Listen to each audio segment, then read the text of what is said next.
everybody, my name is Michaela Elvey and I'm a program manager here at the Princeton-Blairstown Center. Thank you for joining me today on this beautiful spring day. It is a little bit chilly, but spring is just such a beautiful time in our forest here. All winter long in our forest, there hasn't been a lot of color everywhere, especially since the trees lost their leaves.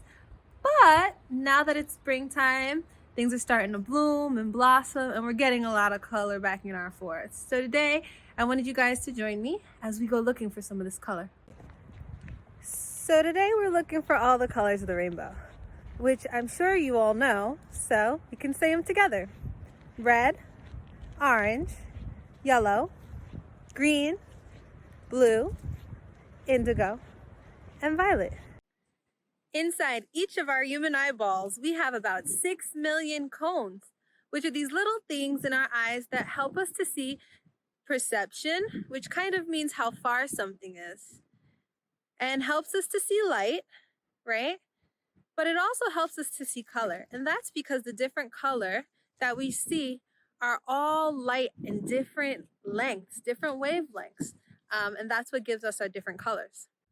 So the first color I spotted on this little color walk is red.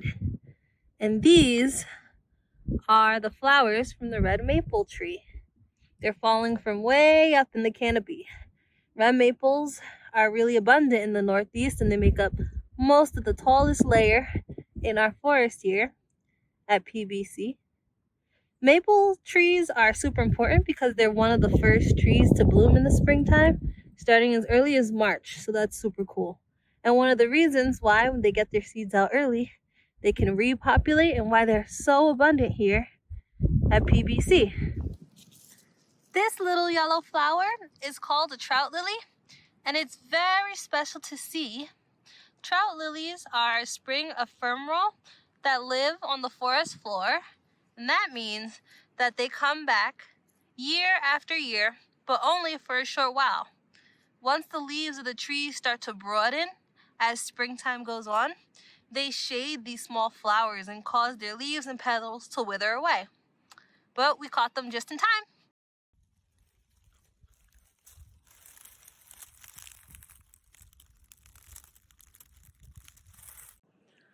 As I'm walking along here, there's so much green all over the forest right now, and that's super important.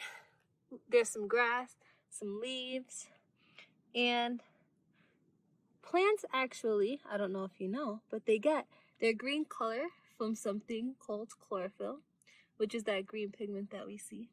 And it actually helps the plants transform the carbon dioxide that's in the atmosphere, which is gas that's not really too good for us that we breathe out, and convert it into oxygen, which is the gas that we breathe in and that we need to live.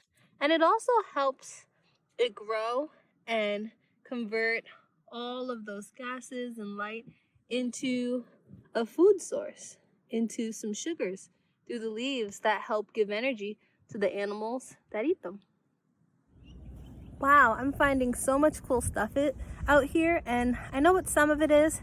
I don't know what other things are, which is really exciting, because I want you to know you don't have to be an expert to go out and find really cool plants, really cool animals, or even just explore your neighborhood, right? You can always look it up later, so I want to share this with you. These are very, very blue.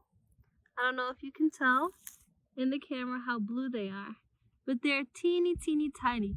Look at the size of my finger, the tip of my finger, to see how big they are. But they're blue, and there are a whole bunch of them, and very, very pretty. If you happen to know what they are, please comment, or if you happen to see them in your area as well, let us know. We can learn together. Oh, wow. So I would call this indigo, because indigo has properties of purple and blue. So even though it kind of seems blue, if you look at those petals really close, you guys see that? Yeah, that I would call indigo. Whoa. Look at how bright violet that is. Wow, all little but beautiful. So it doesn't seem like I was able to find a lot of orange in the forest at this point in time. So as I was hiking back, I decided to come on over to our climbing wall because there is some orange. And just like some of the natural elements of Princeton-Blairstown Center, our fixed elements like the climbing tower behind me really add to the adventure and the excitement of the center. So just like I was kind of creative, I'm going to ask you to do your own rainbow walk at home with your family in your neighborhood. See if you could spot all the colors of the rainbow. And it's okay to get a little creative. So again, thank you for spending this time with me, and I'll see you next time.